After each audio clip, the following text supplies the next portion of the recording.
তিনি বেশ উপভোগ করছিলেন যে তার এই কুকর্মের যখন বর্ণনা সাক্ষী দিচ্ছিলেন তারই একজন মানুষকে একবার এই জিয়াউল হাসান মাইক্রোবাসে করে নিয়ে রেল লাইনের উপর শুয়ে দেয়। কিছুক্ষণ পরেই একটা রেলগাড়ি যায় এবং সেখান থেকে তার ভাগ্যে যা ঘটার তাই ঘটে।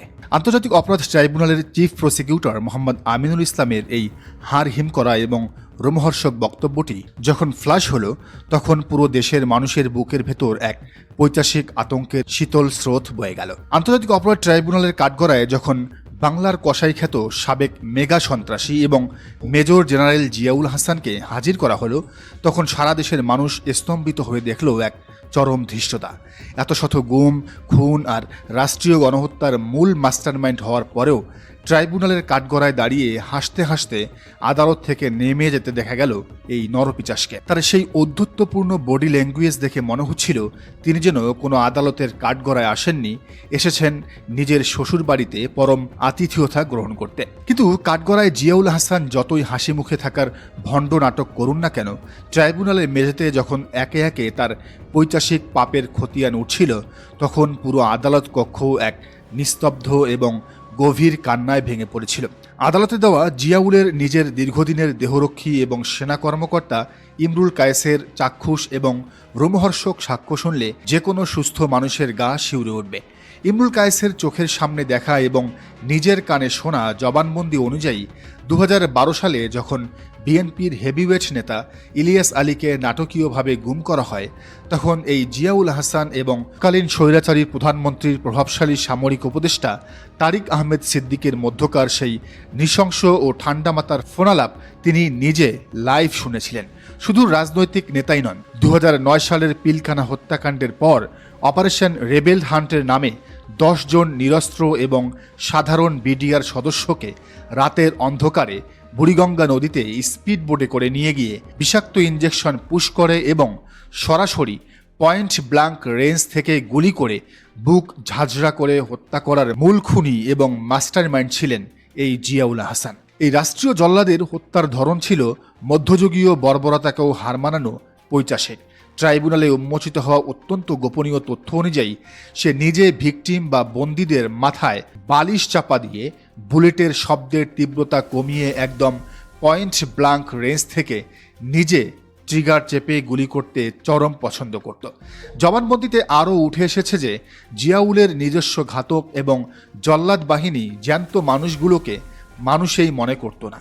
টর্চার সেলের অন্ধকার চেম্বারে তাদের অফিসিয়াল কোডনেম ছিল প্যাকেট, মোরগ কিংবা নিছক সাবজেক্ট। শুধু তাই নয়, নারায়ণগঞ্জের সেই বহুল আলোচিত এবং নৃশংস 7 খুনের ঘটনার নেপথ্যের আসল গডফাদারও ছিলেন এই জিয়াউল হাসান। ফাঁসিদণ্ডপ্রাপ্ত এবং সাবেক র্যাব কর্মকর্তা মেজর আরিফ হোসেনের জবানবন্দি আজ আবারও পুরো দেশকে মনে করিয়ে দেয় কিভাবে এই জিয়াউলের সরাসরি এবং অলিখিত নির্দেশে কাউন্সিলর নজরুল ইসলাম এবং আইনজীবী চন্দন সরকার সহ 7টি তাজা প্রাণকে কাপুরুষের মতো অপহরণের পর চেতনানাশক ইঞ্জেকশন দিয়ে অবশ করা হয়েছিল এবং অত্যন্ত নির্মমভাবে মেরে ফেলা হয়েছিল। এরপর লাশগুলো যেন কোনোদিন পানির উপরে ভেসে না ওঠে, সেজন্য ঘাতক আরিফ এবং জিয়াউল চক্রের নির্দেশে তাদের বুক, পেট দাঁড়ালো ছুরি দিয়ে চিরে ভারী ইটের বস্তা শক্ত করে বেঁধে শীতলক্ষা নদীর অতল গহ্বরে ডুবিয়ে দেওয়া হয়েছিল।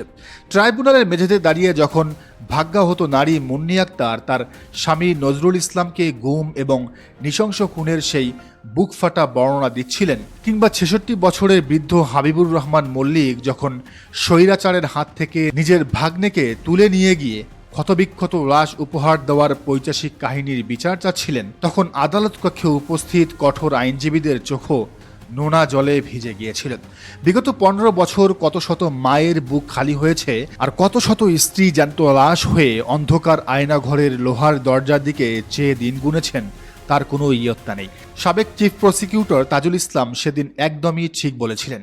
বসনিয়ার কুখ্যাত কসাই রাডোভান কারাজিচের চেয়েও কোনো অংশে কম নয় এই বাংলার কসাই জিয়াউল হাসান।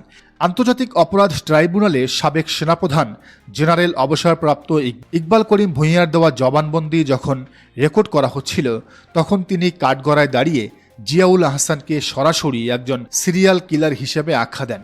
তার এই ঐতিহাসিক জবানবন্দির পর বিশ্ব ইতিহাসের সবচেয়ে কুখ্যাত খুনিদের পাতাগুলো যেন চোখের সামনে ভেসে উঠছিল। এই নরপিচাসের অপরাধের ধরন কোনো সাধারণ অপরাধীর মতো নয়, সে ছিল রাষ্ট্রীয় ক্ষমতার সর্বোচ্চ চেয়ারে বসে প্রাতিষ্ঠানিক জল্লাদখানা এবং কনসেন্ট্রেশন ক্যাম্প চালানো এক আধুনিক এবং রক্তচোষা ফ্র্যাঙ্কেস্টাইন।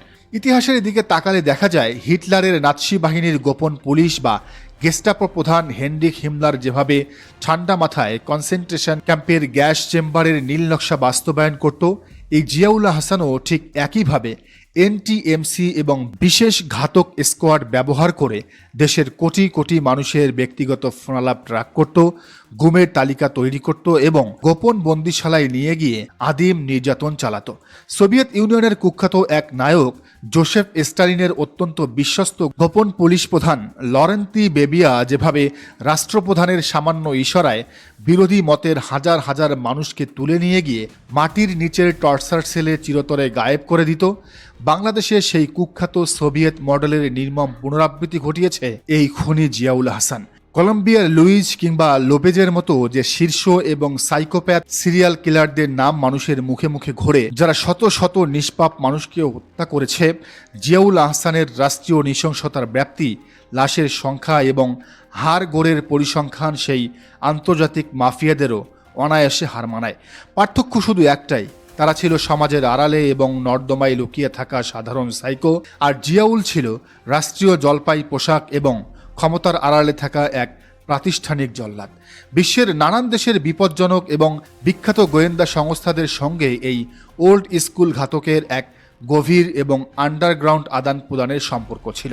গোয়েন্দা মহলের আশঙ্কা, বিগত দিনে বিভিন্ন আন্তর্জাতিক এজেন্সির হয়ে করা প্রক্সি এজেন্ডার কারণে সেই বিদেশি শক্তিগুলো যেন এই খুনিকে বাঁচাতে পর্দার আড়ালে থেকে দেশের বিচার কাজে বাধা সৃষ্টি করছে।